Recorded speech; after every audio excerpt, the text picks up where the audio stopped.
This is going to be a long video, but if you love these cars like I do, you'll want to savor every moment. Let's start with the 2015 show. Seems like a long time ago, but I promise the cars will not disappoint. Every car is hoping to win the prestigious Riddler Award. The 2014 winner was this great-looking 64 Buick Riviera from British Columbia. And in 2015, another BC car took home the top prize. It was a Foose-designed 65 Chevy from Abbotsford, BC. It's a beautiful car, and it took 5 years to create. Now let's look at a couple of incredible custom automobiles. This is a hand-built reconstruction of a 1937 Delahaye. And this is a recreation of Ralph Lauren's 37 Bugatti. It's a tasteful design of the 1938-57 S Atlantic. They call this car the Pacific. It's running a 304 BMW V12 engine. Concept cars are also custom cars. They were produced by automakers to show off their technology and design skills. Here's a 1952 Buick Wildcat prototype. It's called the Wildcat II. Back in the day, these concept cars were considered highly advanced. This car is one of a kind. It's powered by a 322 cubic inch V8 turning out 220 horsepower. The body is fiberglass and has a two-seater cockpit and an automatic shifter on the floor. Here's another GM concept car, this one a 56 Centurion. It too has a fiberglass body and a clear acrylic roof. Its motivation is a 348 cubic inch engine with 325 horsepower. Have a look at the center of the trunk lid. That's a camera to see traffic coming from behind. Gone is the interior rearview mirror. Instead, rear vision is seen on a screen in the center of the dash. Sounds like today's technology, but remember, this is 1956. Let's delve into a bit of history. This is a 1953 Corvette, and the earliest Corvette known to have run in NASCAR-sanctioned events. GM got into sports cars to compete with the Europeans. It would be a couple of years before Ford would come out with their so-called luxury sports car, although the T-Bird really wasn't a sports car at all. Lots of oddball vehicles here at Autorama. Here's a cool-looking 47 Hudson in beautiful condition. When I think of Hudson, I think of cars. But this is a Hudson pickup. It's the first one I'd ever seen. Here is a 49 Chevy Deluxe Tin Woody, so called because what looks like wood is actually metal. Chevy wasn't the only car company turning out Tin Woodies. Well, look at there on the main floor of Autorama. It's Daryl's 1955 Ford Custom Line. He completed the car in 2011. Here's more from Daryl. The only original pieces left really are the body. It has a 351 stroker Windsor block, 392 cubic inch, 5-speed Tremec transmission, 4-link positive traction rear end, Ford 9-inch, and coil over shocks all the way around. More cars at Autorama 2015. A 1932 Ford 3-window coupe. This 33 Ford Roadster came all the way from New Brunswick. Since when did Ramblers look this good coming from the factory? This has a custom engine. It's a Hemi, and it really moves. I've never seen a 57 Plymouth Belvedere looking this good. Steve is the builder of this beautiful automobile. Well, we section wedged it. We took about 4.5 inches out of the front sheet metal, back to nothing to the back wheels. We chopped the back of the top, not the windshield, but the back, to get it down about 3 inches. We built all the side trim. Basically the hood and the front windshield and the tail fins are all original. They just built beautiful cars back then. Beautiful cars? This one certainly fits that category. The Detroit Autorama dates back several decades, although it wasn't called Autorama at the time. It was started to raise money for a drag strip and has evolved into perhaps the most prestigious custom car show in the U.S. The top prize is the Riddler Award, named after Don Riddler, an early promoter of the show. Here are a few cars from the 2016 show.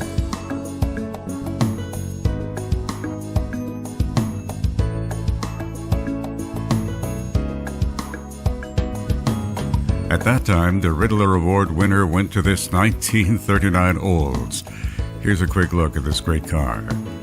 But there are many other beautiful custom cars at Autorama. This 1961 Chevy started life as a bubble top, but was converted to a wagon. It's fitted out with a 409 engine and lots of custom features. Another Grade 8 finalist was this highly customized 1941 Ford pickup. A lot of work went into this car to make it what it is. The roof is retractable and the interior is flawless. The owner calls this pickup Mirage. Can you guess what this is? I thought it might be a Willys because of the shark nose grille, but it's actually a 1939 Graham. This one has received a custom treatment. 1940 would be the last year for Graham automobiles. A 1933 Ford convertible coupe, and a 1932 Ford Highboy. I really like this car, using parts from many different cars. If it was artwork, it would be called a pastiche, although it is artful. The frame is 56 Chevy, with a 56 Chevy cowl and doors, Chevy quarter panels, 59 Chevy deck lid, a custom dash, and interior, with 59 Chevy gauges. It's running a 355 Chevy engine, and the rear looks a lot like 59 Chevy influence. A lot of work went into this car. This 49 Ford was first customized in 1958. A lot of customizing went into this car. It is a real survivor. Well, would you look at there, it's Norm's 1956 Ford. It started life as a drag car, but Norm brought it back to a powerful cruiser. He discovered it in different condition while on a shopping errand. Let's take a moment to look at Norm's car. It still looks as good as the day he restored it. Here is a real luxury car. It's a 1953 Cadillac. Lots of tasteful touches added to this beauty. Under the hood sits a 427 LS7 engine. This would look great in anyone's driveway or at our cruise nights. Back in the 50s, all car makers were turning out concept cars. Here's an example. Chrysler was now marketing its products to ladies. This 1954 Chrysler La Comtesse set the style for the La Femme, which was in production from 1955 to 1966. However, the concept car never made it into production. The color is dusty rose. It's well appointed with a full plexiglass sunroof, and it's powered by a 235 horsepower V8. Now more concept cars. Back in '63, Chrysler was testing out turbine cars. The body was made by Ghia in Italy. Concept cars were sent to private drivers for testing. However, the Chrysler turbine turned out to be a dud, and only 9 remain. Chrysler did a lot of testing on turbine engines. The engines were quite durable and could run on many different fuels. However, they were complicated to start and quite noisy when idling. Here's an example of a 1953 two-seater Cadillac Le Mans. The dual headlights gave a promise of things to come in 1957 and 1958, but most dual headlights came along in 1958. Here's another Caddy concept car. It's a 1959 Cyclone putting out 325 horsepower. The rocket age was about to replace jet age fins. Note the simulated rocket thruster taillights. Now keep in mind, this was 1959, and GM had developed an early warning crash detection system. Note the black bumper cones that held the sensors. The Cyclone also had a retractable plexiglass top that folded back automatically should it rain. Windows went up automatically as well. Not bad technology for 1959. Now, on to the 2017 Autorama. Come on, let's have a look around. And here's the 2017 Riddler Award winner, who not only takes home a trophy, but a check for $10,000. This is a 1933 Altered Street Roadster. It's a car that modernist Edsel Ford could only dream of. This car is all hand-formed, made of sheet metal. It's a great car and worthy of the Riddler Award. This 1939 Cadillac by Foose has been completely redesigned. It's a perfect custom and one that Clark Gable would have been proud to own. Have a look at the old photo on top to see what the car originally looked like. Below is the caddy during customization. The hardtop is removable. It's a professional creation that would stand out in any crowd. Another Grade 8 finalist was this 1941 Ford pickup. It's a real gem with its aluminum box and custom cab. It's packing a 239 8B-A3 engine. For those of you who like Corvettes, I have a couple to show you. This little number is a 1954 model with upgrades and modifications. The interior is soft leather and it's powered by a supercharged LS1 engine.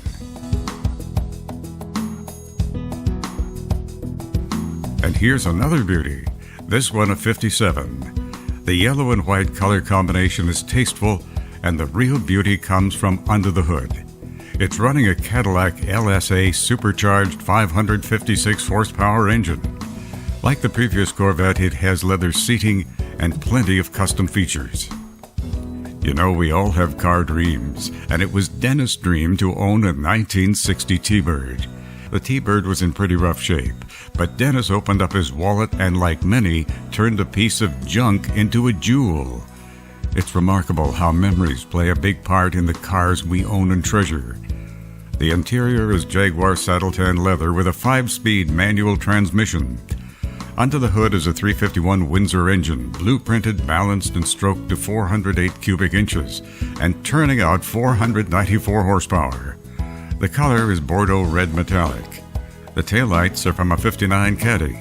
Now a shortened up 1959 Chrysler Imperial that was home built in the owner's garage with a lot of help from volunteers. It's unbelievable the amount of chopping and channeling that went into this custom. It's running a 6.1-liter Hemi and Viper rear suspension. What great car show would be complete without a Batmobile? This was a George Barris original. Well, that's enough of that. Let's move on to the 2018 show. Again, we'll start with the Riddler Award winner, a 1957 150 Chevy hardtop. There's not much 57 vintage in this car. It's been chopped, sectioned, and channeled. Everything has been handcrafted, including the chrome trim. The leather interior is also handcrafted. It's powered by a 515 cubic inch engine, turning out 1,034 horsepower on pumped gas. Judges go over these cars with a critical eye, looking for any imperfections, as they are with this 1963 Ford. Here we have a 1956 Continental. Not a Lincoln, but a Continental. The car has kept a lot of its original features and is made entirely of sheet metal. It has a globe gauge cluster from a 1951 Chrysler. The steering wheel is from a 60 Plymouth. It has a 5.0 Coyote motor from a late model Mustang and disguised to look like a Continental engine. This car is called the Scarlet Lady. Volkswagen fan Dan of our own car group owns a gorgeous 57 Beetle and a VW drag car. He may love this. They call this the Berlin Buick. Rob knows all about this car. It's a 56 Volkswagen. It's got a 215 Buick V8. It's an all-aluminum motor. They chose that motor because it's short in length and fits behind the rear seat. Hooked up to a 4-speed transaxle. The dashboard is a 49 Buick. The side trim is 57 Buick that's been recessed into the body. The portholes in the side, the exhaust comes out. Those are 53 Buick portholes. What a car. I'm sure Harley Earl would give his stamp of approval for this fabulous 1947 Cadillac. Everything glistens and gleams and says, "Notice me." The Carson top has been chopped 5 inches. The interior is fully custom. Here's another cool-looking custom. It's a 55 Chevy and it's running a 6.2-liter engine, pumping out 556 horsepower. Back in the early 50s, smaller car companies were coming out with some pretty radical designs trying to hold market share. It was tough going up against the big three. This is a 53 Nash. It's powered by an LS1 engine and has a 700 R4 tranny with shift kit. It even has air conditioning. In more than one way, this is a cool car. Here's a 1941 Willys. It's an all-steel body car with a 350 turbo transmission and LS1 engine. There are beautiful cars like this everywhere you look. Now, for those who like vintage automobiles, how about a look at this 1911 Olds of the Brasser era? Ray talks about the engine and gives us a short story as far as he knows. It's a T-head. It was converted from a 6-cylinder to a 4-cylinder for racing back in the day. It's 500 cubic inch displacement. We don't know what the horsepower is. The last owners were from Grosse Ile, and they drove the car cross country, 15,000 miles. Only a couple more cars to squeeze in before we wrap this up. Here's a beautiful 1947 Olds Super Convertible. It may look reasonably stock, but it's got a 6.2 supercharged LSA engine producing 580 horsepower with tons of torque. It also has a leather interior. How about this 1965 Mustang quarter-mile cruiser with a supercharged 427 LSX engine? And then there's this crazy Camaro with the whole package: air scoop, supercharger, and high horsepower engine. Only one question: how does the driver see over all of that in front? Well, my friends, that's another edition. Not sure when we'll be able to get together, but you are certainly thought of. Stay strong and stay safe. With any luck, perhaps, and it's a big perhaps, later this year we may be able to squeeze in a few car shows and cruise nights.